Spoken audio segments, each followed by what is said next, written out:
Silvina, cuéntanos, tú eres nutricionista y te especializaste en FODMAP, ¿es así?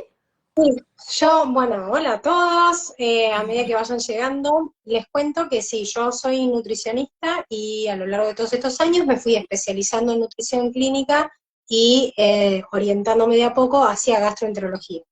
Fui residente del Hospital de Clínicas, roté y trabajé durante muchos años en el servicio de gastroenterología del hospital, hice la certificación Monash en plan bajo en FODMAP, soy docente en varias instituciones universitarias y hoy por ahí ya más abocado a lo que es SIBO, Plan Bajo en FODMAP, colon irritable, ya más en capacitaciones para residentes de nutrición, médicos en algunos casos y público en general, a veces también hacemos capacitaciones.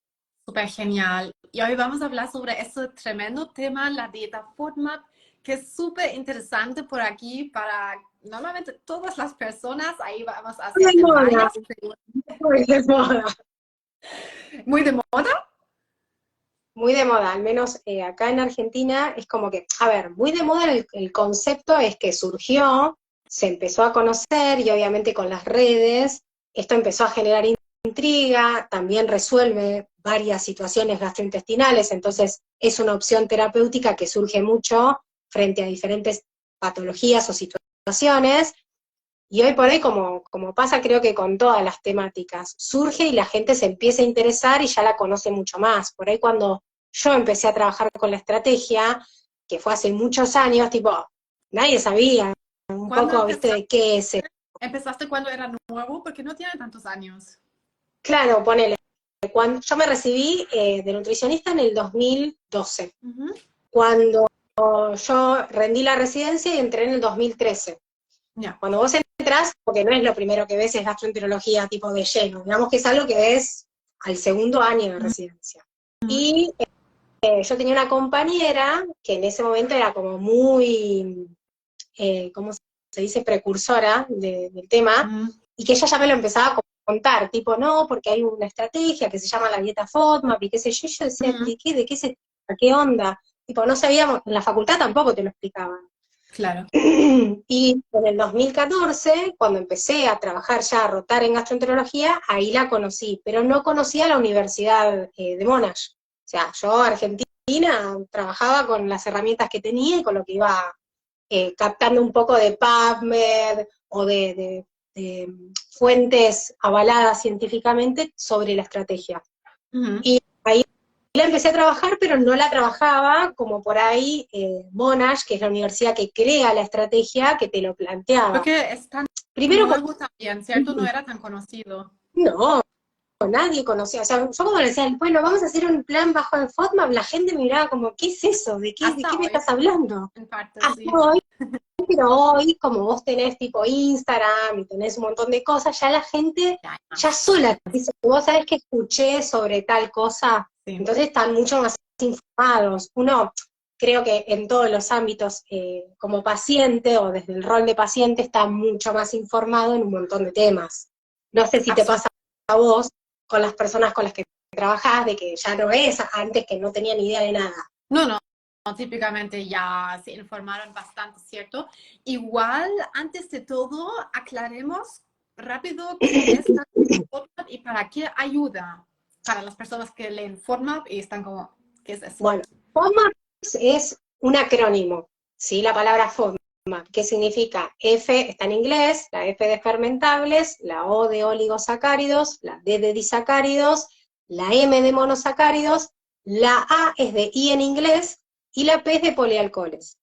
Esta abreviación hace referencia a un conjunto de hidratos de carbono que son muy chiquitos y altamente fermentables en el intestino, o sea, que significa que el intestino tiene bacterias y esas bacterias lo fermentan y esa fermentación, o dependiendo la patología, la hipersensibilidad que puede tener una persona, pueden generar síntomas. Y dentro de esos síntomas puede ser diarrea, constipación, hinchazón, distensión, dolor abdominal, o una alternancia entre diarrea y constipación, porque no necesariamente es tener un problema gastrointestinal implica solo diarrea.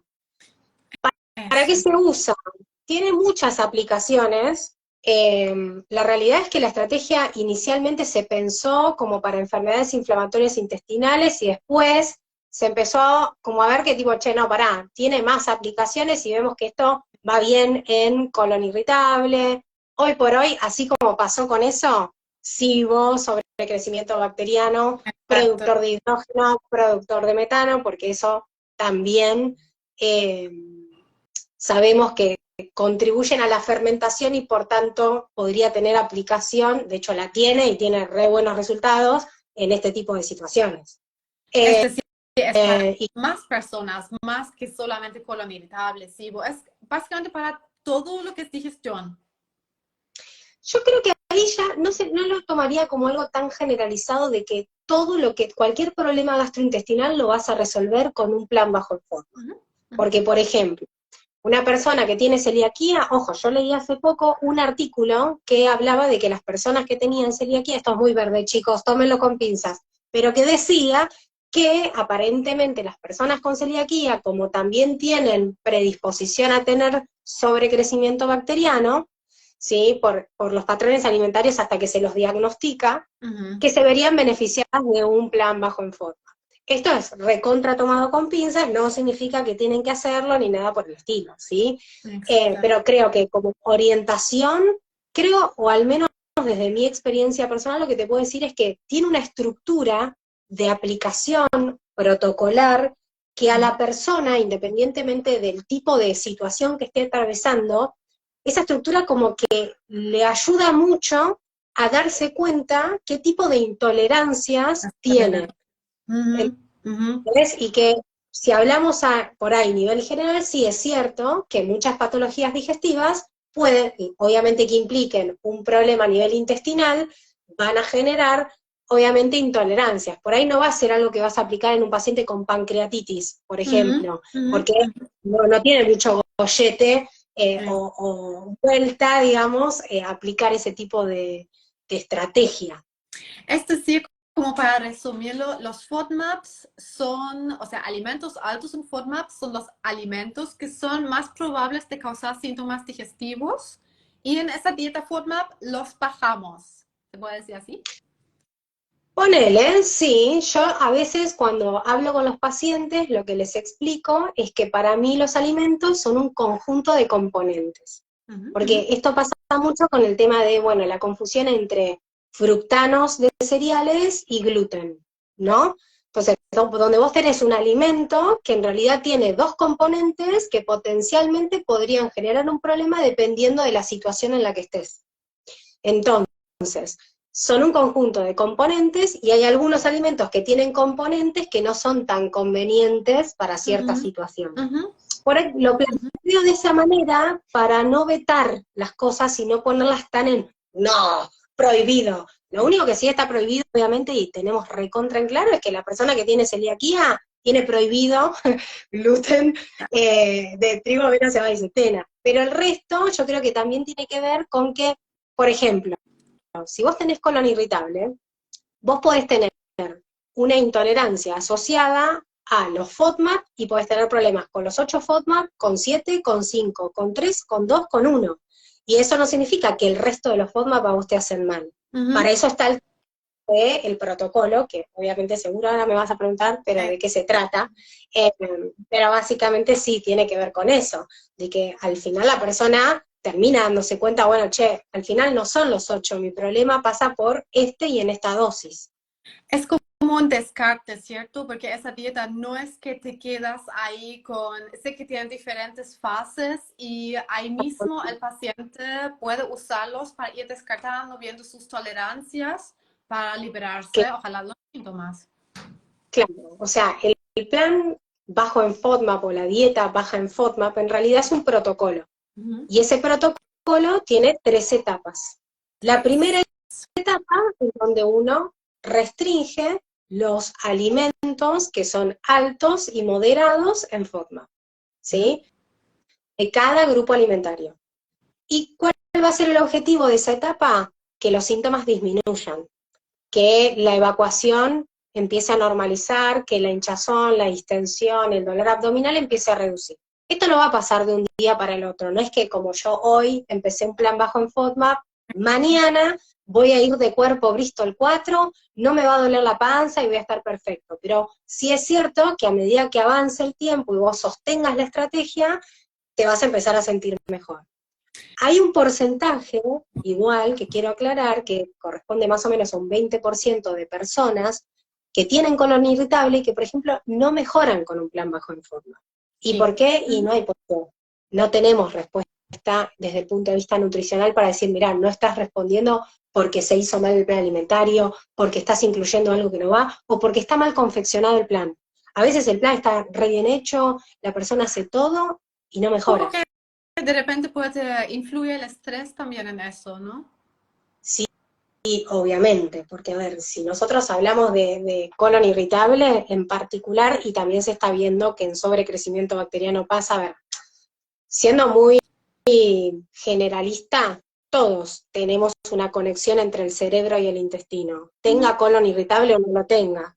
Hay personas que van a tener expresiones intestinales secundarias a ese estrés, y hay personas que tienen otro tipo de talón de Aquiles. Yo siempre cuento de que a mí, por ejemplo, cuando yo estoy estresada, a mí me agarra todos problemas dermatológicos, tipo, me agarra Sí. sarpullido, me agarran cosas que, y por ahí con el intestino estoy perfecta, así como le pasa a otro que empieza a tener diarrea o constipación. Punto débil. Entonces, tal cual, por eso también, débil, creo que somos humanos, es imposible no estresarse. Sí, no, Y no, no no. sé, en Argentina menos todavía, si acá hay varios argentinos, ya sabrán a qué me refiero, de que estamos en una situación complicada y eso nos mantiene estresados todo el tiempo.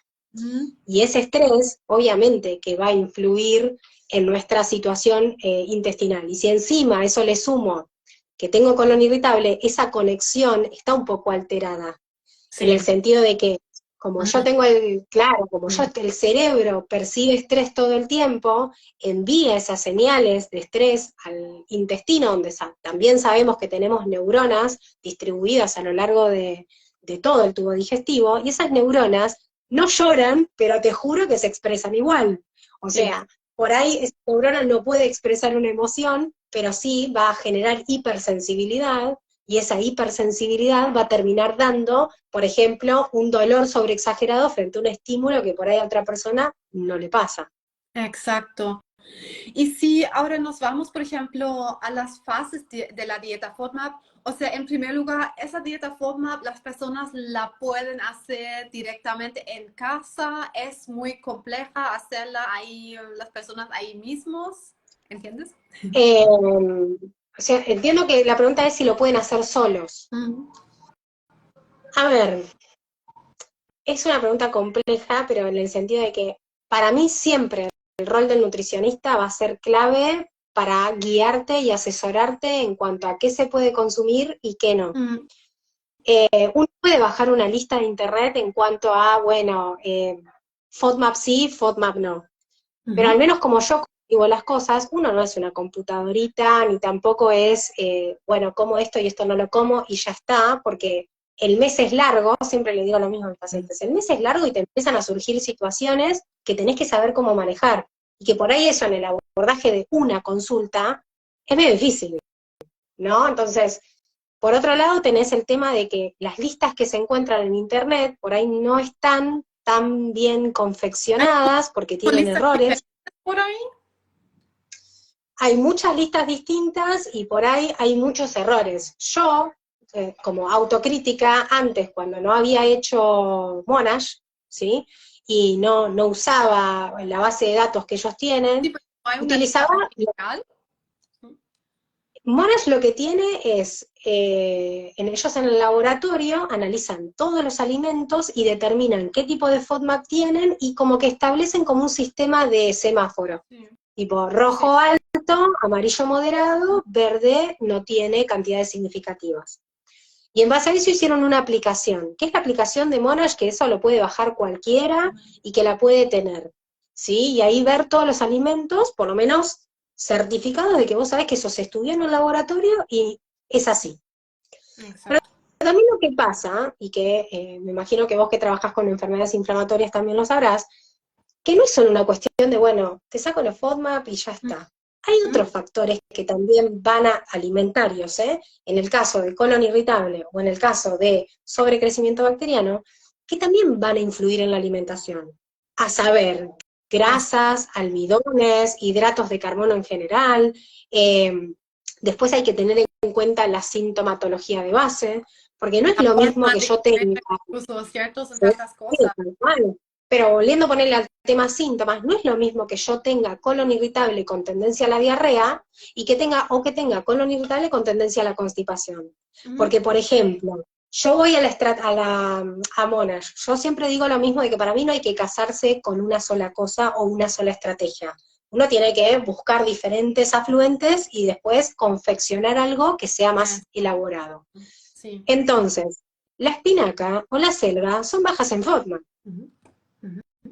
Pero una persona que tiene diarrea, si yo le doy ese tipo de alimentos, le potencia la diarrea. ¿Por qué? Porque más allá de que sean bajas en FODMAP, son altas en fibra. Sí,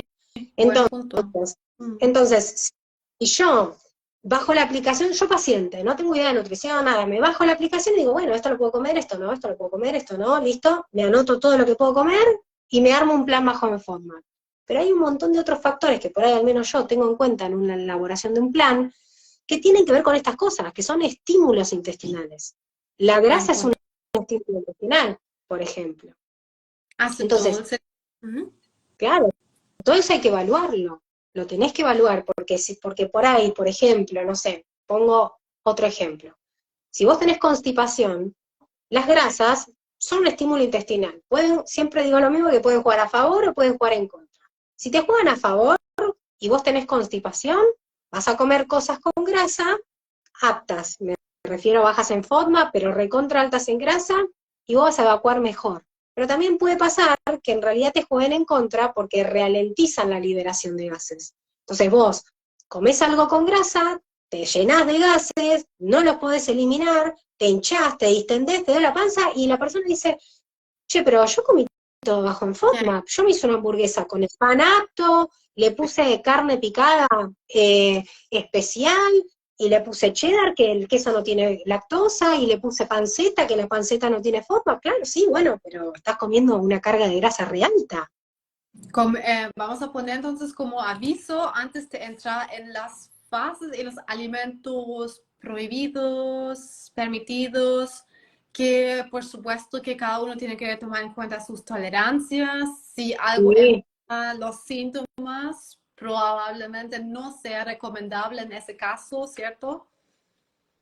Sí, a ver, hacerlo solo es como un poco, es como que yo, sí, obvio, es que yo no sé, yo no tengo ni idea de arquitectura y quiera diseñar una casa, y seguramente en mi casa medio truleca, qué sé yo. Es como que uno también, el rol del nutricionista igual yo considero que también entiendo de que hay acá en Argentina, por ejemplo, el tema del sistema de salud, y que a veces muchos dicen, no, porque me atendió en 15 minutos, en 20 minutos. También entiendo que del lugar del profesional que está atendiendo ese tipo de situaciones en 15 minutos o en 20 minutos, que no decide él mismo hacerlo, no le da el tiempo, porque es algo que necesita mucho tiempo por parte del profesional y del paciente, de sentarse, escuchar, asesorarse, y después toda una serie de dudas que te vienen después de confeccionar todo ese plan. Individualizar también, ¿cierto? Totalmente. Y después tenemos la siguiente etapa, que sería la fase 2. A ver, ¿podemos decir primera etapa? En la primera etapa, entonces, descartamos todo lo que es alto en FODMAP y nos quedamos con ¿qué? ¿Nos quedamos con lo que es libre de FODMAP o bajo en FODMAP? No existe un alimento libre de FODMAP, a no ser que sea un alimento que no tenga hidratos de carbono de ningún tipo. Por ejemplo, carne de vaca, pollo, pescado o cerdo, eso no tiene FODMAP porque no tiene hidratos de carbono en su composición. Pero en cuanto a lo que es la leche, sabemos que dentro de los FODMAP vos tenés la lactosa, entonces los lácteos tienen que ser deslactosados.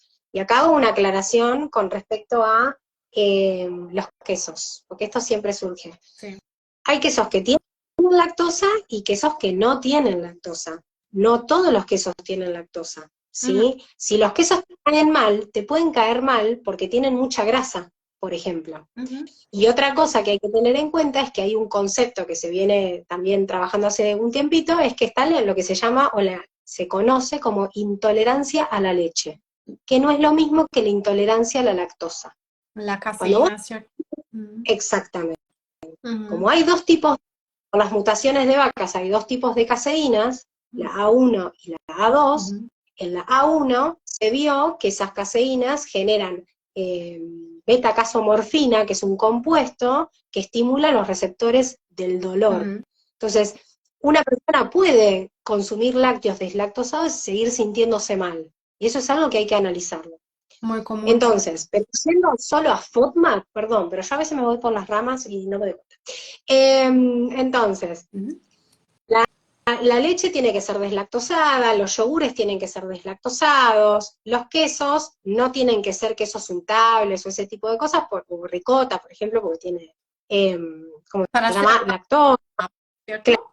Ahora, para claro. la Tiene que ser claro, bajo en FODMAP. Y otra cosa que es un dato no menor, es que el plan bajo en FODMAP, cuando hablamos de colon irritable, el plan bajo en FODMAP tiene que ser tan estricto como severos sean los síntomas. Entonces yo tengo una persona que tiene un colon irritable con síntomas leves o Ujú. moderados, y tanteamos esa sensibilidad, me corrijo, intolerancia, eh, puede que yo permita ciertas flexibilidades, también porque el paciente al consumirlo no tiene problemas. Por eso Ujú. hay que ir analizándolo.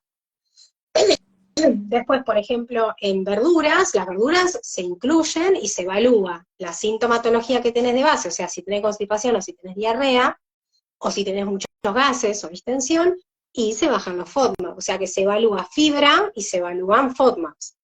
Eso te va Por ejemplo, a quedar una selección. de vegetales bajos en forma para la primera fase.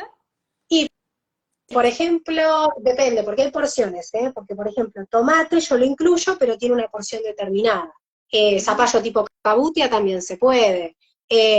Yo, por ejemplo, en la elaboración de mis planes, permito la inclusión a veces, depende, de champiñones, pero en versión enlatada. Frescos, para el que conoce la estrategia, tienen manitol, entonces frescos no. Ujú. Después, por ejemplo, ¿qué más estoy pensando? Espinaca, selga, rúcula, brócoli, bueno, brócoli sin el tallo. Se pueden consumir, pero también va a depender de si vos tenés diarrea o si no la tenés. Exacto. Y Silvina, depende también de la cantidad, me imagino. De la Sí, cantidad que es. obviamente que todo tiene una ración, no es que, Mm. o sea, si yo hablo de qué podés comer, eso es nombrar, bueno, puedes comer esto, esto y esto y esto y esto. Ahora, las raciones también van a depender de el requerimiento calórico proteico de la persona, de si hace deporte o no hace deporte, de cómo son esas evacuaciones para que yo me pueda permitir un poco más de inclusión de fibra o no, o sea, como que eso va variando. Entender el concepto FODMAP como que es para todos igual, no es así. Será similar, Ujú. porque es similar, o sea, obvio que yo a todos les voy a decir no comas manzana, a todos les voy a decir no comas, no sé, cebolla, sí, pero las aristas que van a hacer la diferencia, ahí no es igual para todos. Por ejemplo, la manzana, ahora la mencionaste, la manzana es alta en FODMAP, entonces. Claro, la manzana tiene sorbitol y exceso de fructosa, y de hecho es un alimento que se utiliza mucho en la fase 2 para hacer un desafío. Ok. Ujú. ¿Sí? Ujú. ¿Qué otras frutas por ahora podemos nombrar para fase 1 antes que nos vamos a la fase 2? Y ponele, por ejemplo, en fase 1 se puede consumir banana, pero la banana tiene que estar más bien verde. Se Ver. pueden consumir arándanos, se pueden consumir frutillas o frambuesas, pero ahí van con porciones determinadas, porque si no, te pasás en forma. Algo que también siempre les comento a los pacientes es, no hay una fruta que no tenga Ujú. fructosa. La fructosa es el azúcar natural de las frutas y es un FODMAP. Ahora, Ujú. hay frutas que tienen menos cantidad de fructosa o la tienen menos concentrada y por eso se pueden incluir, ¿sí? Y en cuanto a la cantidad de frutas en general en el día, también va a depender un poco de lo anterior que charlábamos. De tipo, bueno, tenés diarrea, tenés constipación. Por ejemplo, si una persona se hizo un test de intolerancia a la fructosa, eso y le dio intolerante, no significa que no va a poder consumir ¿Cierto? frutas. eso tampoco lo he visto, como que ahí les cae mal todo con fructosa, no he visto eso. Sí, yo sé. Entonces, bueno, igual obviamente que hay que discriminar a ver si es secundario a una patología como colon irritable o SIBO, o que esta persona tiene una intolerancia primaria donde hay una alteración enzimática. Ahí es otro cantar porque en sí no se pueden incluir. Pero eso es otra cosa. El mate, no, dale, primero. El mate, bueno, te lo cuento. El mate, a ver, si hay algo que no hizo la Universidad Australiana es estudiar la yerba mate, claramente. O sea que nosotros, no sabemos, nosotros tomamos en Argentina, tomamos mucho mate, mucho mate. Bueno, ¿no? Entonces, ¿qué pasa? El mate, lo que sí se sabe de la yerba mate, o como del mate como infusión, es que es un irritativo a nivel gástrico, se sabe que es un estimulante por parte de los movimientos intestinales y que te va a estimular el peristaltismo. Entonces, está bien, yo no sé que si tiene FODMAP o no tiene FODMAP, pero sí sé que si tenés diarrea, no podés consumir mate, porque el mate te va a estimular la evacuación. Entonces, a lo que voy yo es, si yo tengo un problema, no importa la causa, yo tengo, o sea, yo me caí y me raspé el codo, y tengo el codo así todo raspado, y voy y me raspo de vuelta, y yo estoy contribuyendo a que no se me cure más la situación. Buen Es un poco lo mismo, ¿sí? Lo mismo O sea, con el café, ¿no? claro, lo mismo te pasa con el café, o sea, el mate tiene mateína, el café tiene cafeína. La cafeína también es un estimulante motor del colon, entonces es un estimulante del peristaltismo, lo que va a hacer es acelerar el tránsito. El café Ahora, cuando estudiaron. sí, pero el café es bajo en FODMAP. Lo que pasa es que ponele, si vos lo vas a utilizar, una taza liviano y bajo, podés. Pero si tenés diarrea, ya de base yo te voy a decir que no. Ahora, si la persona, por ejemplo, tiene constipación, puede consumir café, pero no puede tomarse una jarra de café porque el café se puede tomar. Porque el café también tiene cafeína, y nosotros como seres humanos también tenemos una dosis de cafeína. Y otro de los factores importantes al momento de tratar a un paciente tiene que ver con el sueño, con las horas de descanso, con no estar tan acelerados. Entonces, si una persona consume mucho mate y mucho café, también va a estar acelerado aunque no se dé cuenta. Por supuesto. Y eso hay que contemplarlo. Y individualizarlo, ¿cierto? Con cada alimento, cómo te cae, si empeora los síntomas, por supuesto, aplicar sentido común también y llevarse esos conocimientos a la segunda fase, me imagino. Porque la primera, ¿cuánto más o menos dura? Porque no es para siempre. Y si no me equivoco, algunos pacientes que se quedan ahí en la primera fase, ¿no? Sí, a ver, no deberían. La primera etapa se sugiere, o la bibliografía lo que te sugiere es que mínimo dure 2 semanas, máximo 6, y hay otra, o sea, Monash te dice 6 semanas. Pero hay otra bibliografía que te dicen, bueno, hasta 8 semanas podría estar en una fase 1. No se sugiere que la persona esté en fase 1 in eternum, tipo, bueno, entraste acá y no salís más. Que ¿Por se qué? quedan ahí de probar más alimentos, Por, tal vez porque no les nutrición. claro, por miedo, o también porque nunca nadie les dijo, che, tenés que salir de acá, o también porque no terminan de mejorar del todo y nadie los guía para salir de ahí. Eso. Entonces pasa que la persona sigue como atascada en no poder avanzar. ¿Sí? Ahí hay que revisar también, porque los factores de posibilidad de fallo son varios, entonces uno tiene que analizar. A mí a veces me dicen, no, porque yo estoy haciendo el plan bajo en FODMAP y a mí no me funciona. Y es como que a mí la mente se me parte en 20.000 preguntas de decir, bueno, pero yo no sé cómo hiciste el plan, quién te lo elaboró, qué estás comiendo, qué otras cosas tuviste en cuenta. Es como algo muy sacado de contexto. Exacto. No, súper de Pero acuerdo con eso. si mejoraste, hay que pasar a la fase 2, y ahora voy a hacer una aclaración aparte que me dejo el tilde ahí.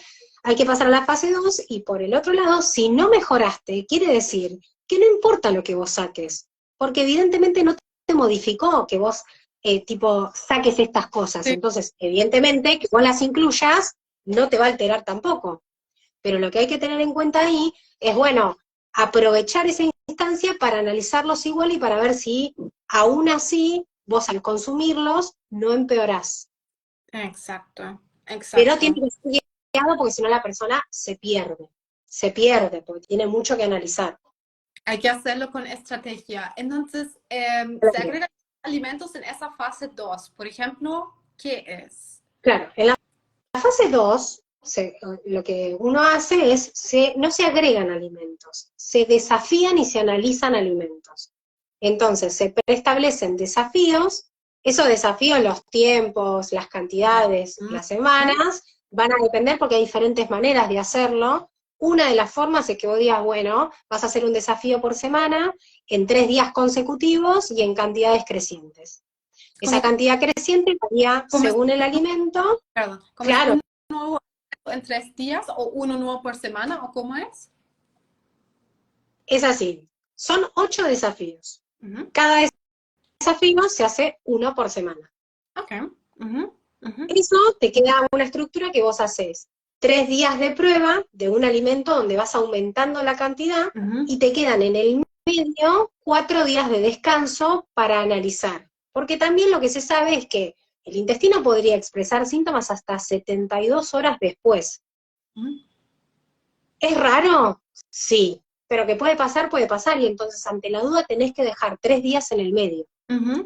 También hay personas que por ahí lo preestablecen, tipo, bueno, hace 3 días de desafío, 2 días de descanso y seguí con el siguiente. También En puede ese, ser.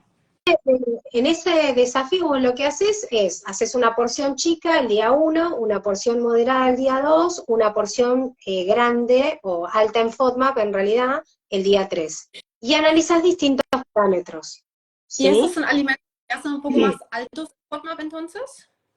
Son altos en FODMAP, no un poco más altos, sino que son como los representantes de cada grupo de FODMAP. Ya, O sea, ahí se evalúa, por ejemplo, la manzana porque es alta en ya.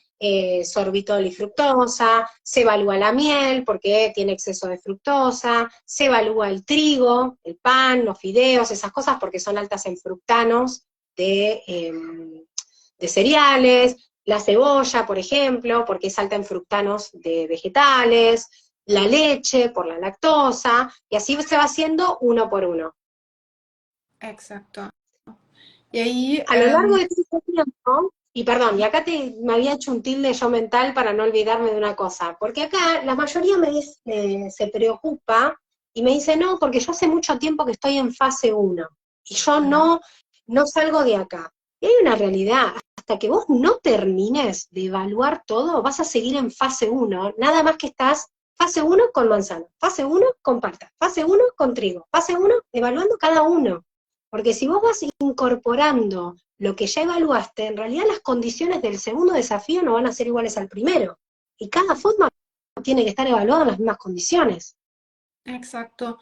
Y ahí, en esa fase 2 entonces se comprueba máximo 8 diferentes alimentos. Claro, en realidad en la fase 2 lo que se evalúa es qué grado de intolerancia vos tenés Ujú. de ese grupo de FODMAP en particular, Mm, evaluando a un alimento representativo de cada grupo. perfecto. Y Y según eso, lo que ciencia, si te das cuenta, yo no tolero ese grupo, entonces eso lo sigues evitando, me imagino, y de lo que te das cuenta que funciona, pruebas más o incluyes todo. No. Primero se analiza y se deja en stand-by, se analiza y se deja en stand-by uno por uno.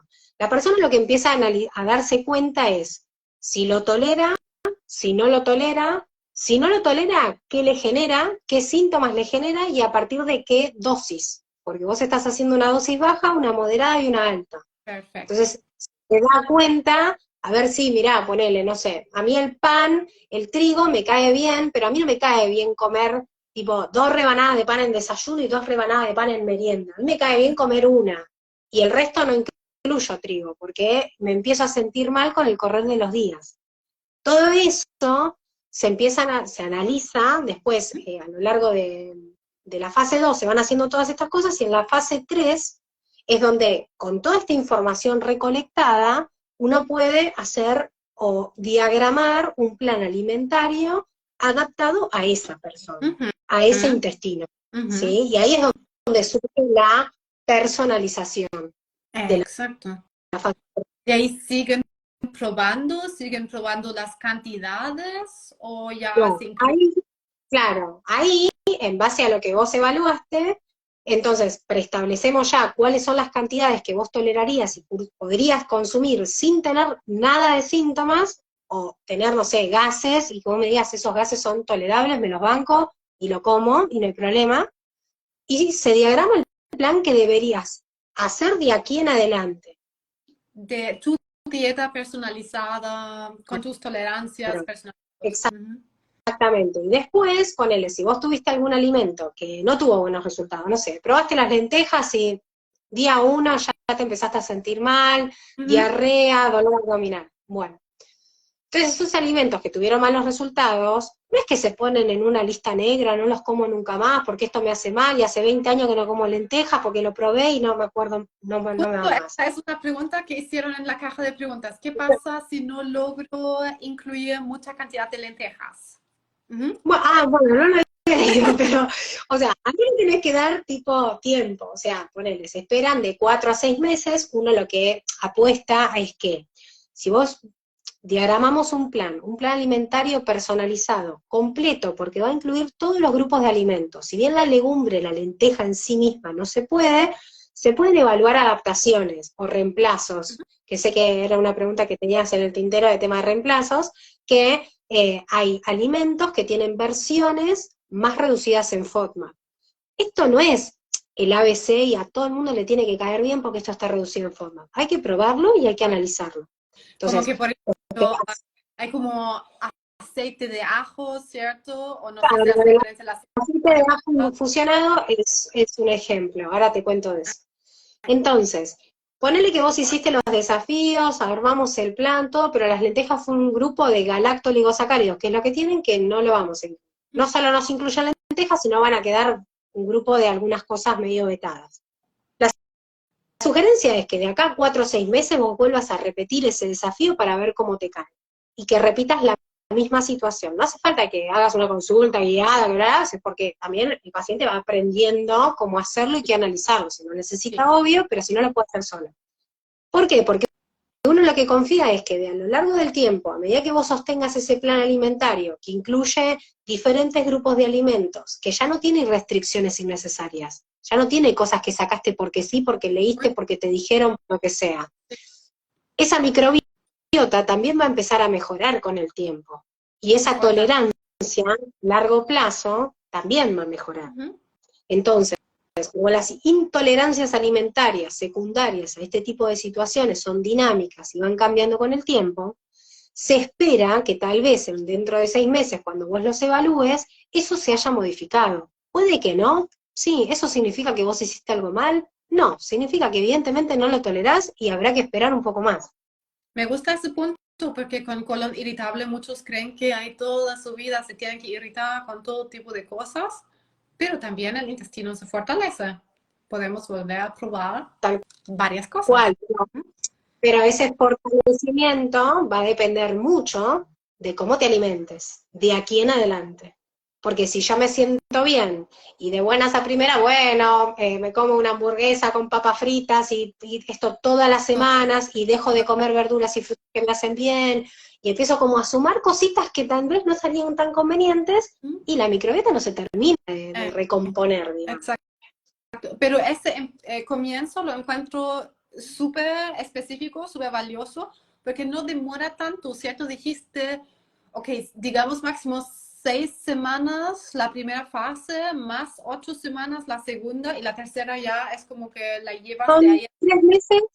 Ponele 3 meses y medio de tratamiento en donde la verdad, la persona que empezó es otra. Ujú. O sea, se va siendo tipo, no quiero ser exagerada, pero te dicen mucho esto de me cambiaste la vida, me cambió la calidad. Yo la verdad es que antes no podía ir tan bien al baño y ahora voy re bien, como que Sí. realmente les cambia mucho la calidad de vida en general, en todo, porque son pacientes o personas Ujú. que por ahí se prohíben de salir a una cita, que se prohíben de juntarse con amigos, que se prohíben de hacer cosas por tener tanta sintomatología. No, sí, es una gran ayuda y es súper bueno que descubrieron este tipo de dieta también y los FODMAPs. Em, Tengo dos preguntas más que me anoté por aquí sobre quién puede hacer la dieta FODMAP. ¿La pueden hacer embarazadas? Sí, la pueden hacer embarazadas, pero es importante que, primero, que sepan que si están embarazadas y tienen sobrecrecimiento bacteriano, no se pueden tomar antibióticos. Eso sí es importante. El plan alimentario se puede hacer, pero hay que tener en cuenta los nutrientes críticos en un embarazo. Cuando estás embarazada, los nutrientes críticos van a ser calcio, hierro, fólico y vitaminas del complejo B. Eso tiene que estar cubierto. Ujú. Se puede cubrir con alimentos, sí, si ya de base la mujer embarazada gestante es vegetariana, como que va a haber que seguirla mucho y potenciar mucho el tema de los vegetales, porque ahí sí tenés como un problema. O sea, una mujer gestante, embarazada, vegetariana, con diarrea, que no puede consumir tantos vegetales de hoja verde que son altos en hierro, y que estando embarazada, por ahí en el primer trimestre no, pero en el segundo el hierro aumenta, el requerimiento, y ahí hay que evaluar el tema de la suplementación, por Exacto. ejemplo. Pero Siempre hay se que tomar en puede, cuenta el individual, por supuesto. Eh, total. También hicieron esa pregunta antes que la leí, pero solo me la anoté. ¿Qué pasa si atraes, por ejemplo, intolerancia a la histamina? Esa me imagino que la tomas en cuenta y excluyes tus intolerancias, ¿o no? De Yo las creo que ahí, pruebas, por ejemplo. yo con el tema de la intolerancia a la histamina soy medio reacia, pero porque si bien hay mucha información, creo que todavía le falta mucha investigación y es una estrategia que se usa cuando nada funciona. Cuando, viste, cuando el paciente tipo, bueno, probé esto, probé lo otro, probé que yo probé bla, bla, bla, y dice FODMAP, y toma antibióticos y bla, bla. Bueno, probemos alimentación baja en histaminas. Lo que pasa es que una alimentación baja en histaminas y baja en FODMAP, hay que hacerla. O sea, uno puede desde la teoría armarla y todo, pero desde la realización es algo que es complejo de aplicar, porque es muy restrictiva en muchas cosas. Y yo creo que a veces también hay que tener en cuenta la esfera emocional. Ya una persona, una mujer gestante, por ejemplo, yo le diría, mira, no es el momento de hacer este tipo de plan alimentario tan escueto con requerimientos tan importantes como los que tenés, ¿sí? Sí. Como que hay que ver el contexto. Y otra cosa que me quedó, que me preguntaste qué personas no podían hacer el plan alimentario, o sea, no se sugiere en personas que tienen trastornos de la conducta alimentaria, porque Mm, eso puede potenciar aún más tanto la sintomatología psiquiátrica, digamos, el hecho de que tenga más atracones o que haga más restricciones, y en ese sentido no se sugiere. Se puede hacer, pero necesita de mucha contención y mucho seguimiento y mucho trabajo en equipo con el psicólogo. exacto. Y pregunta que va de mano con eso, ¿con la dieta se pierde de peso o no es tanto Depende. el tema? Hay pacientes que no quieren bajar de peso, otros que quieren bajar de peso. ¿Qué tal eso? Yo creo que eso depende, porque, o sea, una de las contraindicaciones es que la persona esté desnutrida o tenga riesgo de estarlo. El plan alimentario, si vos lo confeccionás bien, yo considero que no es un plan hipocalórico, o sea, bajo en calorías. Vos podés tener un plan alimentario hipercalórico e hiperproteico y bajo en Bajo FODMAP, en ¿sí? forma. Porque los FODMAP, como dijimos al principio, son un grupo de hidratos de carbono de cadena corta que están en algunos alimentos. Pero hay muchos otros que no tienen y que me van a sumar: huevo, carnes de vaca, pollo, pescado, cerdo, frutos secos, que se pueden consumir. Hidratos de carbono no es También que se sacan, o sea, no es las que el plan es un keto. Entonces no, pero sí pasa mucho, es que por ahí la persona dice, no, porque esto, y esto el otro día lo pensaba, es un plan muy restrictivo. Esa es la frase, ¿no? Yo estoy haciendo un plan muy ujú, restrictivo. Y restrictivo no es lo mismo que restringido. ujú, Restrictivo sí un plan alimentario que es restrictivo y que restringe muchos ujú, grupos alimentarios y es incompleto. ujú. Entonces, si vos haces un plan restrictivo, lo primero que te viene a la mente es, ok, no comes nada. Pero si vos analizás Exacto. un plan alimentario bajo en FODMAP, que incluye lácteos pero deslactosados, que incluye carnes de todo tipo, que incluye frutos secos, que incluye frutas, verduras, que incluye Todo lo que se... tofu, Ujú, miso, tempeh, sí. claro, todo lo que se puede, aceites, estoy pensando, mermeladas que se pueden hacer aptas, tipo, vos decís, che, pero pará, no es No, restrictivo. O sea, no es un plan que yo estoy sacando calorías. A lo sumo estoy seleccionando de cada grupo cuál es lo más conveniente. Pero si lo diagramas bien, no tendrías por qué bajar de peso. Ahora, si tu alimentación de base es muy alta en ultraprocesados y de buenas a primeras dejas toda esa porquería, se produce un descenso de peso porque vos te estabas alimentando con alimentos muy altos en grasa, muy altos en azúcares, que implicaban un exceso para tu cuerpo. justo, justo. Y hay que, también esa es una pregunta que hicieron, hay que siempre cocinar con las cantidades exactas de los alimentos bajos en FODMAP para evitar síntomas. O sea, porque ponele, si yo hago, no sé, voy a poner un ejemplo de una comida argentina Ujú. clásica, hago un guiso. Y yo ese guiso no tengo zapallo tipo cabutia, tengo calabaza y que la calabaza tiene manitol y se pueden comer 75 gramos de Eso. calabaza. Yo hago un guiso para 4 o 5 personas y le pongo media calabaza. Ajá. Yo, por ración de ese guiso, no voy a comer media calabaza. Voy a comer probablemente un cuarto de esa media calabaza que implique tal vez 75 gramos. Ujú. Entonces, en ese sentido, podría cocinar algo que tenga más cantidad, pero yo por ración voy a consumir menos. Ahora, hay alimentos que por ahí sí se sugieren que ya si vos estás haciendo un plan bajo en forma, por más que sea un guiso y por más que sea fraccionado, que no esté. Ejemplo, cebolla, ajo, cebolla de verdeo entera. Bueno, esas cosas no se pueden utilizar y digamos que, a ver, esto de, bueno, usarlo para dar sabor y sacarlo, es como que no se sabe bien puntualmente si realmente podrías hacerlo. La cebolla la sacan por completo ahí de la dieta FODMAP hasta los desafíos, ¿es O sea, así? que se evalúen los fructanos de origen vegetal y vos constates que no te cae mal.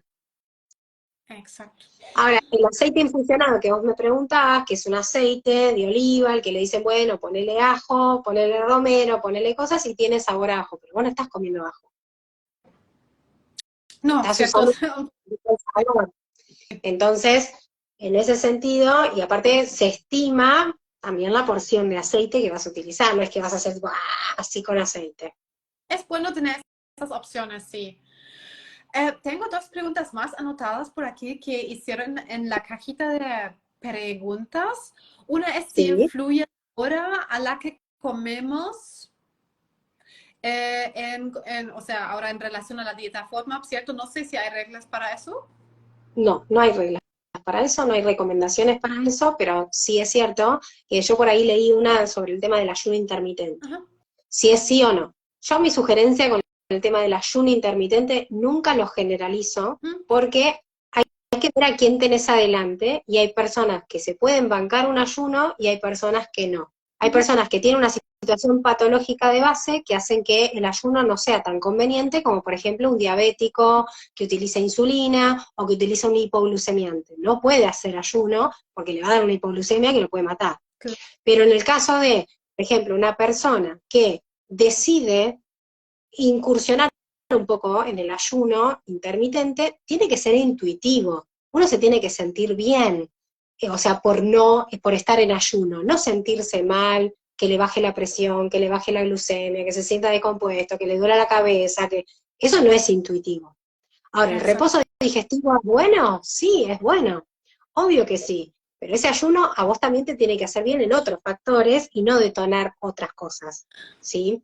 Entonces, cerrando esto, si bien no hay horarios, por ahí tampoco está bueno que estés picoteando todo el tiempo. O sea, por Sí, ahí preestablecer según la persona cantidad de comidas preestablecidas, ordenadas, con un tiempo, para que no sea un descontrol de, bueno, como cosas bajas en FODMAP todo el día porque no le das descanso al intestino tampoco.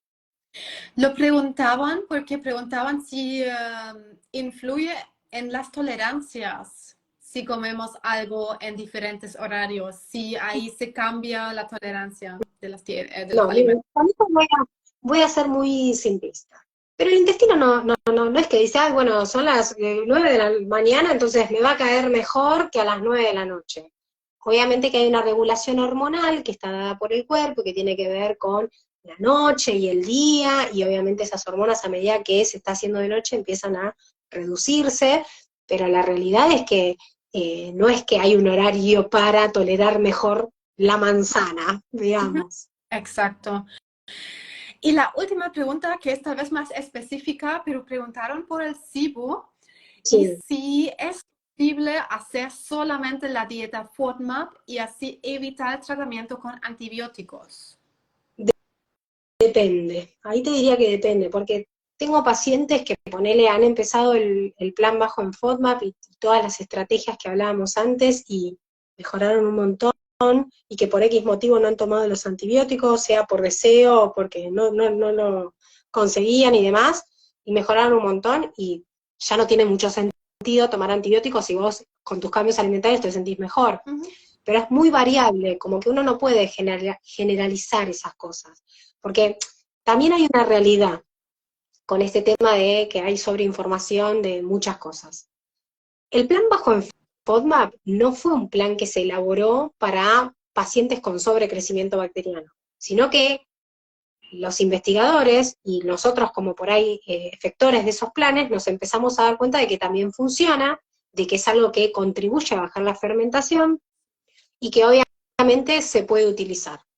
Pero todos los estudios que hay sobre plan bajo en FODMAP están hechos en pacientes con colon irritable. El paciente con colon irritable, de base, tiene alterada la microbiota. Tal vez no tiene SIBO, pero tiene diferentes tipos de desequilibrios que contribuyen a su malestar. Entonces, es muy difícil hablar de estadísticas o de prevalencias o de incidencias o de casos nuevos de SIBO, de sobrecrecimiento en general, porque la base estadística está medio verde también. Ujú. No, súper buena Entonces, respuesta. Ujú. no generalizar. Ujú. Exacto. Eh, una última pregunta que vi por aquí en los comentarios, que encuentro también súper buena.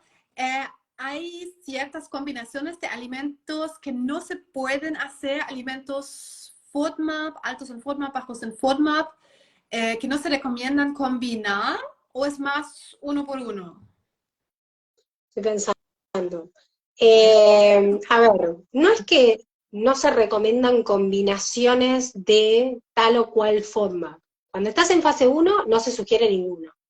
Cuando vos evaluaste los FODMAP y vos ya sabés cuáles te caen bien y cuáles te caen mal, se supone que deberían caerte bien, sea por separado o sea en conjunto, pero en la dosis que vos evaluaste de cada uno. Ujú. Porque a veces también me pasa mucho esto de que, por ejemplo, el paciente llegó a la fase 3 y lo primero que extraña es quererse comer una factura con dulce de leche, con pastelera, y dice, bueno, yo evalué el trigo y el trigo a mí me cae bien.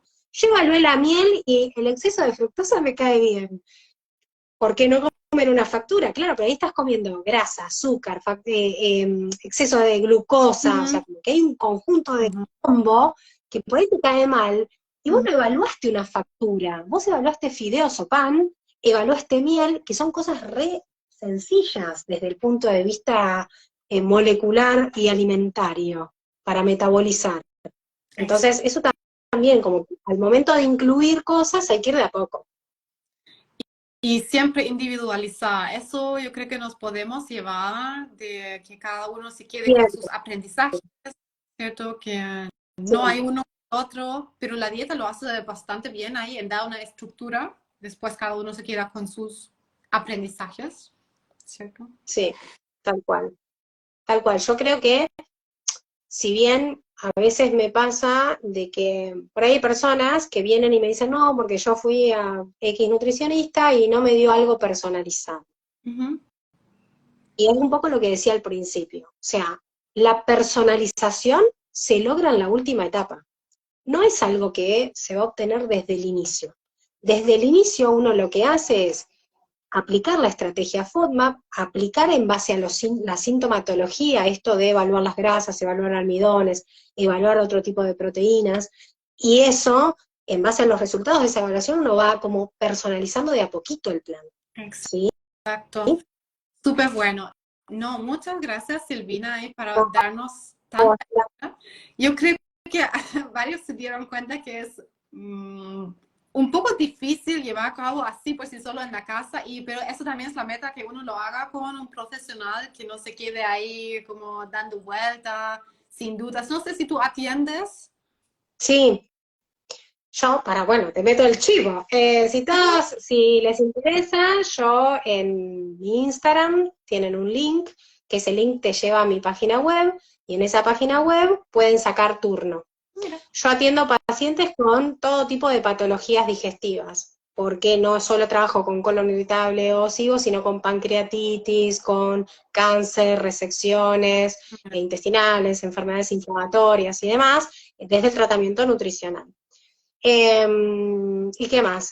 Y si quieren, los invito a todos que el sábado por YouTube vamos a dar una masterclass gratuita para las personas que les interese, donde vamos a charlar junto a gastroenterología, Gastromente, que es Marianela Zulié, y vamos a dar todo lo que es el tratamiento nutricional y médico de sobrecrecimiento bacteriano, productor de metano, productor de hidrógeno, vamos a ver todo, para todos, para los que quieran, es a las 9 de la mañana.